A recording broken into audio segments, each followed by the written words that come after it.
Yes, my G's, how are you guys all doing? So today we're going to do a video that's kind of split into three parts, right? We're going to talk a little bit about synthesis, and then we're going to do a little bit of arrangement and a tiny bit of mixdown. Okay, so a little bit of a three-part video. And basically the goal is to create this loop.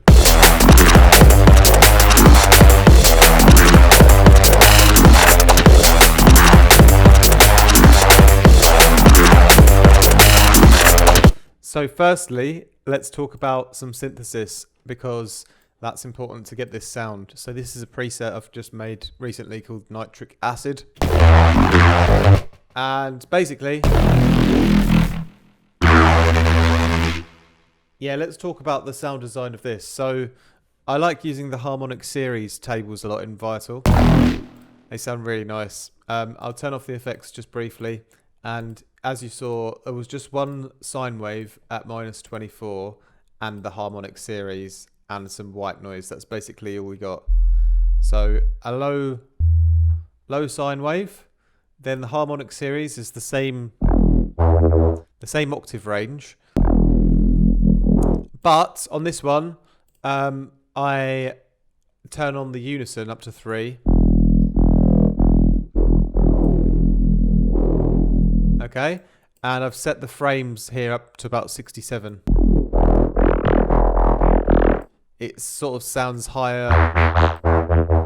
You open up more sort of harmonics and it sounds like almost a bit higher pitched as you go up the frames. But yeah, here around 67 is great. Then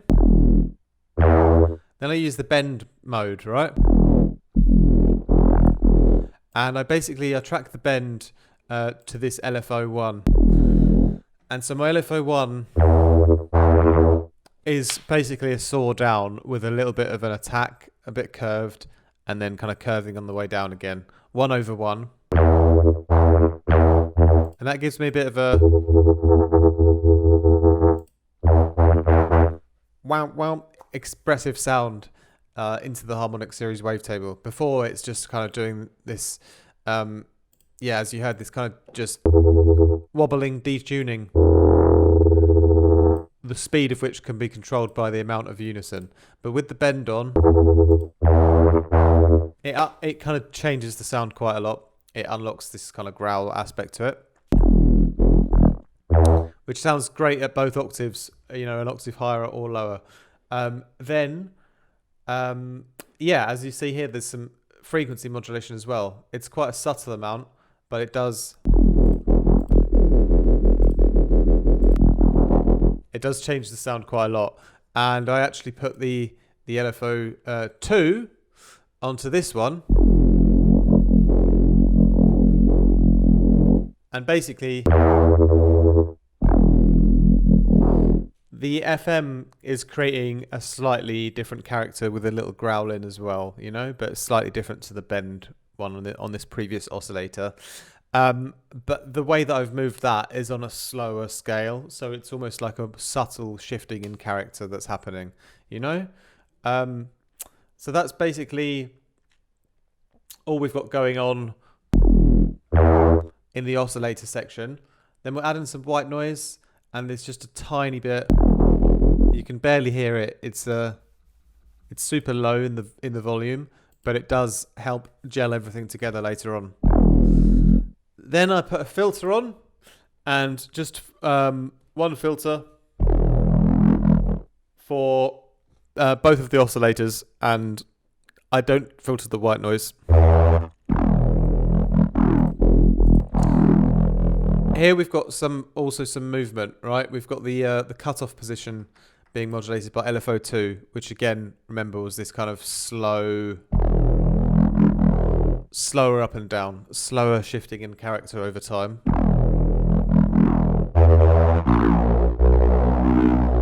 And I've driven up the phaser negative filter here. The cutoff starts around just over 200, and it's mixed in around 80%. I mix filters in sometimes when I don't want to completely take out all of the frequencies. I just want some of that character from the filter. So I also do a little bit on my envelope here for the main amplitude volume.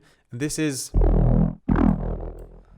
bringing the attack slightly up so it doesn't click at the start. It's a little bit softer, and also taking the sustain down a little bit, so it's kind of ever so slightly louder at the first hit, and it kind of just drops down a couple of dB.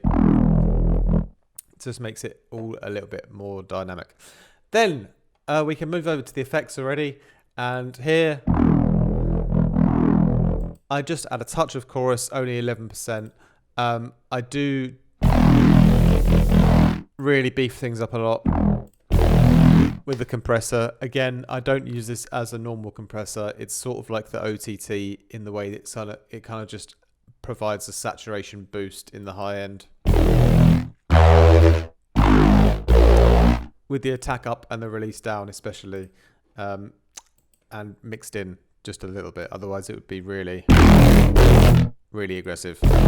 Anyway, the distortion is soft clipping I've used, just under 6 dB.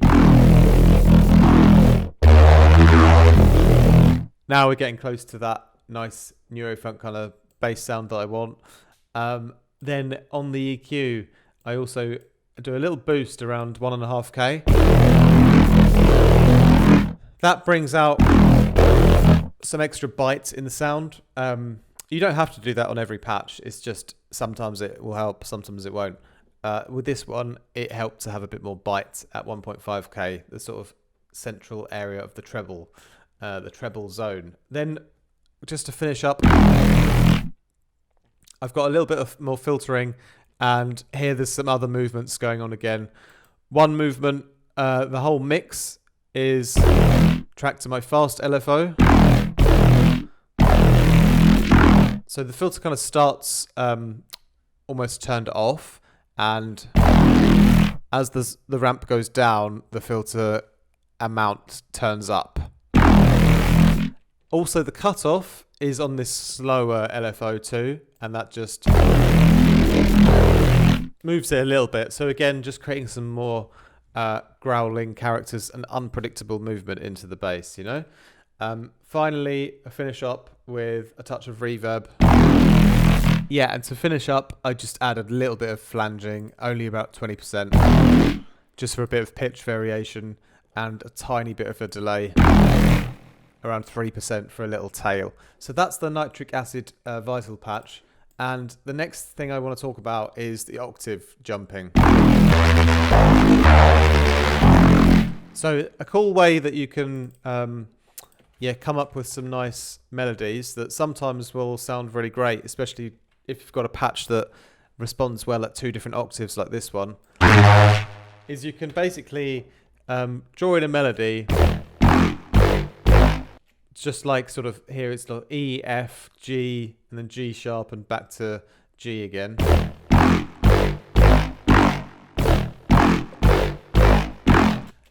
So that obviously it sounds quite nice with a beat like that.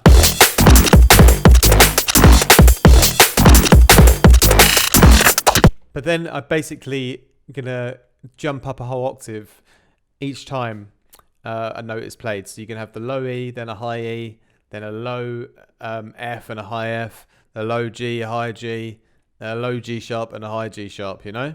So adding that back in, here's what it sounds like with the octave jumps.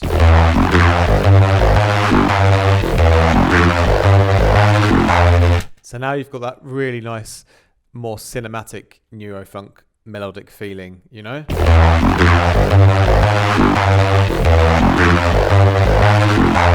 So that kind of thing sounds great then with my beat here.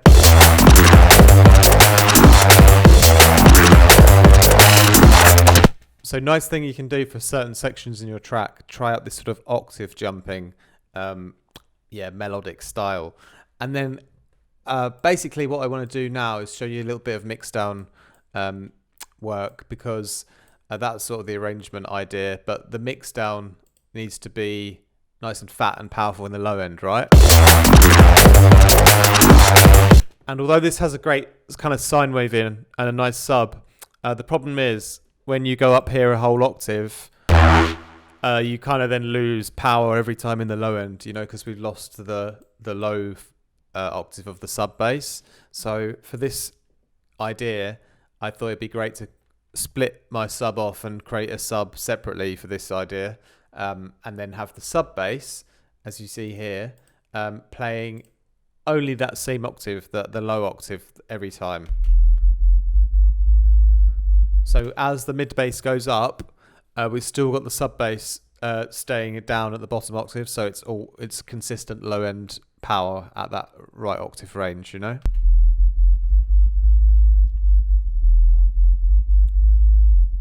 And so obviously to get that to work, I then have to, as I said, split the sub. So basically just EQ out the sub from the mid bass here. So how I do that is nice and gently with a few EQs, right? So around 24 dB, that's as sharp as I'll generally ever tend to go. We'll start about 90 hertz. If you're not sure where to start sort of EQing, you can always just look on span and look at your sub, and I can see my sub sort of starts to dip off between 80 and 90, or sort of 80 and 100. But so I want that whole sub bass to be the dominant part still, you know, so I don't want anything in my mid bass sort of definitely not below 80. So I decided to cut around 90 on the mid bass here. But as you know, if I cut at 90, I open up another EQ, you'll see it's still like, it still hasn't taken it all out. That's why I'll do another cut again. And then I'll do a third one, because if you look on the third graph here, it's mostly out, but there's just a little bit left. I want to just do one more. And again, you might ask, why don't you just do one steep cut? And the answer is that by doing multiple cuts at smoother slopes, you'll have a greater sound quality to finish, you know, because you won't be stressing the EQ so much. So it's worth going over it a few times subtly rather than dramatically in one go. So basically, then we've got our sub bass, right, with our mid bass, and the most important thing is just to listen to them both together and find when you've got a sweet spot. You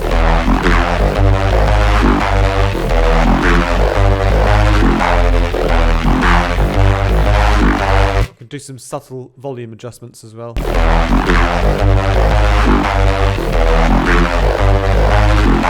Alright, so that's sounding great. What I then want to do is put it...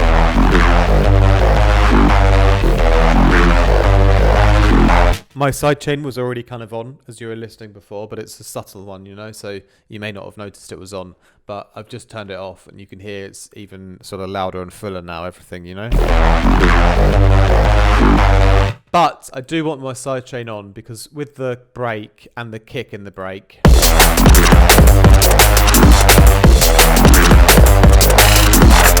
I just lose part of that kick drum because the bass is all a bit too much. So by putting on my sidechain, I get a bit of a cleaner kick drum coming through.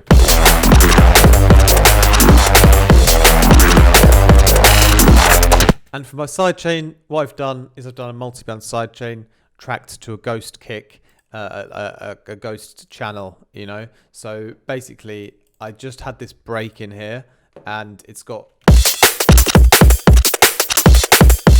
a bunch of kicks in. I've just located where the kicks are and created a separate kick track, which is muted. Underneath all of the kicks, you have here this secondary muted kick channel, so that we can use that as the sidechain trigger input, you know. So then on the actual sidechain, you know, I select my input to be that kick sidechain, and then I can go ahead and, yeah, duck down all of the low end, basically. So I use a low shelf, everything from 0 up to it's up to 99, but it goes further, because if you see the slope,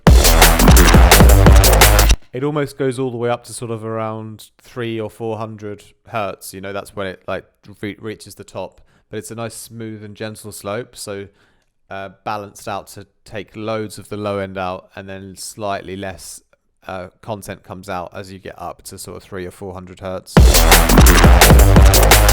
Ensuring there's plenty of room for the full body and weight of the kick drum to cut through everything, you know. And yeah, with the settings here, release, 120 milliseconds thereabouts. The threshold is quite low, so we're taking out quite a lot of bass for the kick to cut through, and we can just adjust this by ear.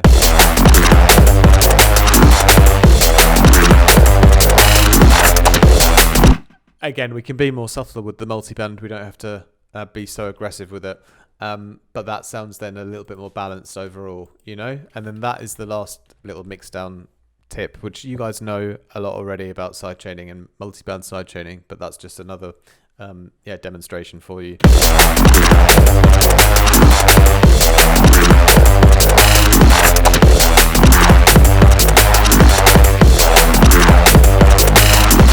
So what did we learn? Doing sound design in Vital is cool. That's one thing you learned, especially using the harmonic series along with the sine wave. Once you run that through the distortion, you'll often get some great results. And yeah, you can use things like the bend to create these kind of extra growls in the sound. And yeah, just adding lots of different subtle movements with the filters and different types of filtering. And just little bits here and there to create a more natural sound. And then once we've got something like that, playing around with simple idea, but using octave jumps. So imagine you're playing the right hand on the keyboard. You sort of be skipping up and down between your thumb and your little finger as you're playing the melody. So you can kind of play it like that as a pianist would. And then it's good for these kind of neurofunky sounds where it just sounds quite nice when you have that up and down gliding motion almost. Gives you a bit of a cinematic drum and bass kind of sound, So it's very, very, very useful in certain situations. And then, with the arrangement and the mix down, thinking about it logically, trying to get a low end that's powerful and consistent, and just adapting the sub bass to stay down there and stay in the low octave range as an additional power layer underneath everything. Because our mid bass and sort of lead is going up so high, we're sort of keeping the sub low. So splitting it off there as a logical kind of choice, and then, the whole, you can just you can group the bass and the sub together and do the sidechain on the whole group. And then you can just make sure the kick is cutting through everything as like smoothly and nicely as it should, So there we go. There we have it, Mudgies. Hope you guys enjoyed this video. Hope you learned a bit from me today. Thank you very much for watching. May I remind you before I go as well, if you guys ever want any production lessons with me, you can book in via the links down below to my calendar. You can email me also for mixing and mastering work. And if you'd like to support me on Patreon, I highly appreciate everyone who's already on there. But it's a great place to get some extra content like exclusive videos, presets, samples, take part in our group masterclasses, and access my Discord chat as well. And finally, if you guys want any Vital presets, Serum presets, or Phase Plant, or current presets, I'm your guy. Check out the sounds on my website. There's some bangers on there. Thank you very much, my G's. Have a great rest of your day. My voice is my brain's come to the end of the video now, so it's the words start becoming blah, blah, blah.